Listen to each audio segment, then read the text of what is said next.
So once again a very warm welcome to all of you. This is Abhishek Pandey और आज हम लोग इस वीडियो में पढ़ने जा रहे हैं क्लास 7 इंग्लिश का जो फर्स्ट चैप्टर है, the book of nature written by Jawaharlal Nehru. तो इस वीडियो में हम इस लेसन के बारे में अच्छे से डिटेल में सब कुछ जानेंगे, पढ़ेंगे और समझेंगे। तो उससे पहले स्टोरी स्टार्ट करने से पहले हम लोग क्या करते हैं, पहले राइटर के बारे में अच्छे से जान लेते हैं। तो लिखा हुआ है, Pandit Jawaharlal Nehru was a great freedom fighter. Pandit Jawaharlal Nehru क्या थे? एक बहुत बड़े फ्रीडम फाइटर थे। फ्रीडम फाइटर का हिंदी मतलब होता है स्वतंत्रता सेनानी। अब ये स्वतंत्रता सेनानी का मतलब क्या होता है? स्वतंत्रता सेनानी का मतलब होता है जिन्होंने अपने देश को आज़ादी दिलाने में, यानी कि स्वतंत्रता दिलाने में, आज़ाद करने में क्या किया हो, एक क्रांतिकारी के रूप में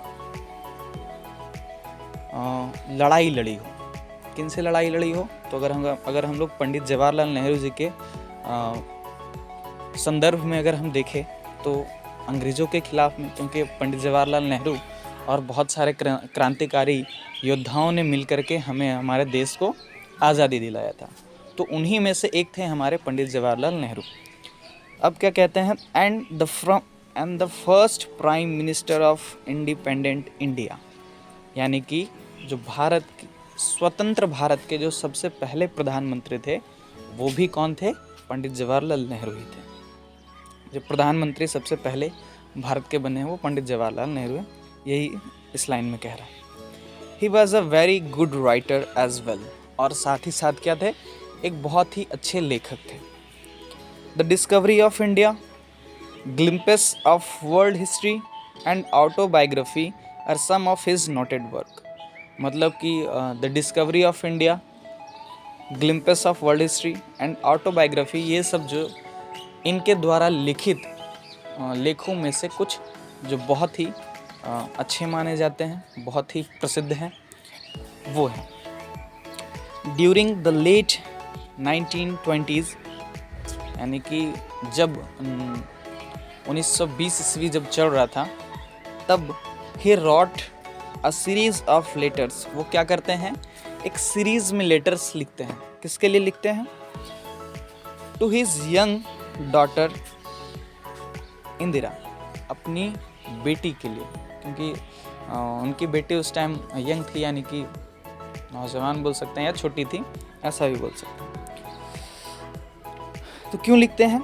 वो लिखते हैं टू शेयर हिज आइडियाज़, अपने आइडियाज़ को उनके साथ शेयर करने के लिए। किसके साथ? इंदिरा के साथ। थॉट्स, अपने विचारों को शेयर करने के लिए। एंड नॉलेज विथ हर, अपने आइडियाज़, थॉट्स एंड नॉलेज, इन तीनों का मतलब ज्ञान, हर कुछ वो अपने इंदिरा यानी कि अपनी बेटी को वो देना चाहते थे लेटर लिख करके। अब उसके बाद these letters were later compiled। these letter मतलब ये जो पत्र थे, ये जो लेटर था, वो क्या हुआ? बाद में क्या हुआ? compiled, यानी कि संग्रहित करके, सबको मिला करके compiled into a book, उसको बना दिया गया एक किताब। और टाइटल क्या दिया गया? Titled letters from a father to his daughter, यानी कि पत्र एक पिता के द्वारा अपनी बेटी को, इस नाम से क्या हुआ? एक पुस्तक बना दिया गया। The present text is an excerpt from the book, मतलब, और ये जो प्रेजेंट टेक्स्ट जो हम लोग पढ़ेंगे वो भी उसी बुक से लिया गया है। तो ये था ये इंट्रोडक्शन था हमारे इस राइटर जी के बारे में, पंडित जवाहरलाल नेहरू जी के बारे में। अब इसके बाद हम लोग पढ़ेंगे, स्टोरी स्टार्ट करेंगे। तो आइए स्टार्ट करते हैं। लेट्स रीड से जो फर्स्ट यूनिट है वहाँ से हम लोग स्टार्ट करेंगे। ओके जी। तो यूनिट 1 में कहते हैं सबसे पहले, व्हेन यू एंड आई, मतलब जब तुम और मैं, आर टुगेदर, जब हम लोग साथ में थे। You often ask me questions, तुम अक्सर मुझसे, ऑफन का मतलब अक्सर होता है, तो तुम अक्सर मुझसे क्वेश्चंस पूछा करती थी, प्रश्न पूछा करती थी अबाउट मैनी थिंग्स, मतलब बहुत सारी चीज़ों के बारे में तुम हमसे क्वेश्चन पूछा करती हो। तो करती थी, ऐसा कह रहे हैं कौन? पंडित जवाहरलाल नेहरू कह रहे हैं अपनी बेटी इंदिरा से। क्योंकि हम लोग सभी जानते हैं कि एक छोटा जो बच्चा रहता है उसके अंदर क्यूरियोसिटी यानी कि जिज्ञासा बहुत ही ज़्यादा रहता है चीज़ों को जानने में।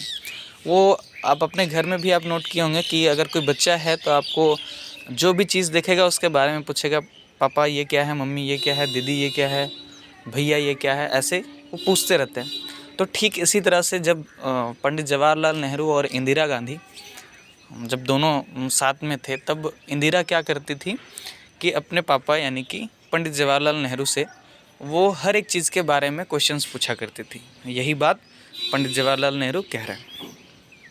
एंड और देखिए फिर, and I try to answer them, और मैं कोशिश करता था उनका उन सारे क्वेश्चंस का आंसर देने का। नाउ अब that you are at Mussoorie, अब क्या है, तुम मसूरी में हो, and I am an in Allahabad, कि तुम मसूरी में हो और मैं क्या हूँ, मैं इलाहाबाद में हूँ। We can not have these talks, मतलब अभी तो हमारे बीच में इस प्रकार से बातें नहीं हो पाती है, नहीं हम लोग कर पाते हैं इस तरह की बातें, क्योंकि तुम वहाँ पे और मैं यहाँ पे हूँ। ना तुम मुझसे क्वेश्चन पूछ पा रही हो, ना मैं तुमको उसके उन सारी चीज़ों के बारे में बता पा रहा हूँ, आंसर दे पा रहा हूँ। आई एम देयर फॉर, इसलिए मैं going to write to you, मैं लिखने जा रहा हूँ। फ्रॉम टाइम टू टाइम, मतलब समय समय पर तुमको लिखने जा रहा हूँ। क्या लिखने जा रहे हैं? तो लेटर लिखने जा रहे हैं, हमें पता चल गया। Short accounts of the story, हम लोग मतलब मैं लिखने जा रहा हूँ, तो मैं टाइम टू टाइम मतलब लिखता रहूँगा लेटर्स, और उसमें क्या रहेगा, शॉर्ट अकाउंट्स, मतलब किसी चीज़ का एक छोटा सा विश्लेषण उसमें दिया हुआ रहेगा। Of the story of our earth, हमारे पृथ्वी का जो स्टोरी है यानी कि कहानी है, उसके बारे में मैं उसमें लिखूँगा। एंड द मैनी कंट्रीज़, और क्या रहेगा, बहुत सारे देशों के बारे में। ग्रेट एंड स्मॉल, जो बड़े कंट्रीज़ हैं उसके बारे में भी, और जो छोटे कंट्री हैं उसके बारे में भी। Into which it is divided, जो क्या है, बटा हुआ है, डिवाइड किया गया है कंट्रीज़ में, है ना। You have read a little about English, तुम पढ़ चुकी हो English, history and Indian history, और इंडियन हिस्ट्री यानी कि भारतीय इतिहास को भी पढ़ चुकी हो। But England is only a little island and India, कहते हैं कि इंग्लैंड जो है वो क्या, छोटा सा आइलैंड है, एंड इंडिया जाओ अ बिग कंट्री, हालांकि क्या है, इंडिया एक बड़ा कंट्री है। Is only a small part, लेकिन फिर भी ये क्या है, एक छोटा सा हिस्सा है, ऑफ द अर्थ सरफेस, ये जो पूरी पृथ्वी है उसका एक छोटा सा हिस्सा है। यानी कि पंडित जवाहरलाल नेहरू कह रहे हैं कि हालांकि इंडिया तो बहुत बड़ा कंट्री है, पर फिर भी ये अगर पूरे पृथ्वी को देखा जाए तो इसका एक छोटा सा जो धरातल है उसका एक छोटा सा हिस्सा है। ठीक है, आई होप सब समझ में आ रहा होगा। आगे देखते हैं। If you want to know, अगर हम क्या करें, जानना चाहें, समथिंग अबाउट द स्टोरी, कहानी के बारे में कुछ जानना चाहें, तो किसकी बारे, कहानी के बारे में, ऑफ दिस वर्ल्ड, हमारे इस वर्ल्ड के बारे में अगर हम कोई कहानी जानना चाहें, of ours, we must think, कि हमें ज़रूर, हमारे मन में ये विचार आएगा या हम सोचना चाहिए, ऑफ ऑल द कंट्रीज़, इस जो सारे कंट्रीज़ हैं इस पे, उनके बारे में, एंड ऑल द पीपल्स, और सभी लोगों के बारे में, दैट हैव इनहेबिटेड, इनहेबिटेड मतलब जो निवास कर रहे हैं, रह रहे हैं। तो ये कह रहे हैं कि सारे कंट्रीज़ के बारे में हमें सोचना चाहिए, हमें जानना चाहिए, और वहाँ के लोगों के बारे में जानना चाहिए। And not merely of one little country where we may have been born, कि सिर्फ मर्ली मतलब होता है केवल, तो सिर्फ एक छोटा सा कंट्री के बारे में नहीं हमें अपना जानना चाहिए।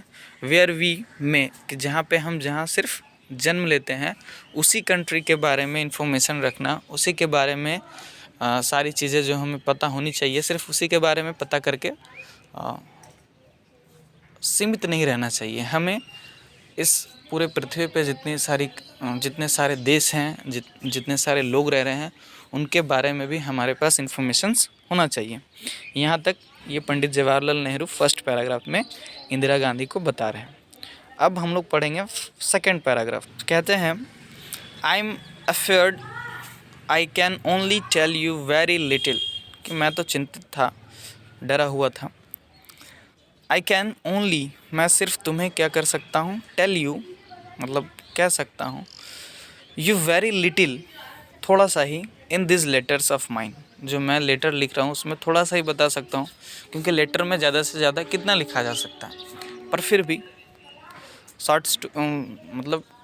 फिर भी बट दैट लिटिल, पर ये फिर भी छोटा सा जो मैं लिख रहा हूँ, आई होप कि मुझे आशा है, विल इंटरेस्ट यू, जो क्या करेगा तुम्हारे अंदर इंटरेस्ट जगाएगा, इंटरेस्ट तुमको इसमें आएगा, एंड मेक यू थिंक, और तुम्हारा जो सोच है वो भी इसमें विकसित करेगा, तुम सोच पाओगे, ऑफ द वर्ल्ड, इस दुनिया को, एज अ होल, इस पूरे दुनिया को, होल मतलब पूरा होता है, एंड ऑफ अदर, और दूसरों को, और दूसरा, ऑफ अदर मतलब तो उसमें कह रहे थे of others people in it, जो इसमें है, as our brothers and sister, वो क्या हैं, हमारे भाई और बहन जैसे, ठीक है।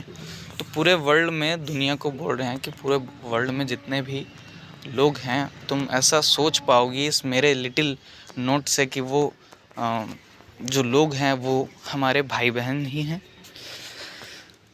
When you grow up, जब तुम बड़ी होगी, you will read about the stories of the earth, तुम क्या करोगी, भविष्य में उसे पढ़ोगी, क्या पढ़ोगी, stories of the earth, पृथ्वी के कहानियों को पढ़ोगी, and her peoples, और उनके लोगों के बारे में इन फैट बुक्स, मोटे मोटे किताबों में पढ़ोगी, फैट बुक्स मतलब मोटा मोटा किताब, and you will find it, और तुम्हें मिलेगा उसमें, इट्स मोर इंटरेस्टिंग, ज़्यादा इंटरेस्ट मिलेगा तुम्हें, बहुत रुचि उसमें मिलेगी, देन एनी अदर स्टोरीज़, किसके तुलना में, दूसरे स्टोरीज़ के तुलना में, कंपैरिजन में, देन दिया हुआ इसलिए कंपेयर कर रहे हैं यहाँ पे दूसरे स्टोरीज़ का, कि तुम्हें दूसरे स्टोरीज से ज़्यादा इंटरेस्टिंग लगेगा अर्थ के स्टोरी को पढ़ने में, और novels that you may have read,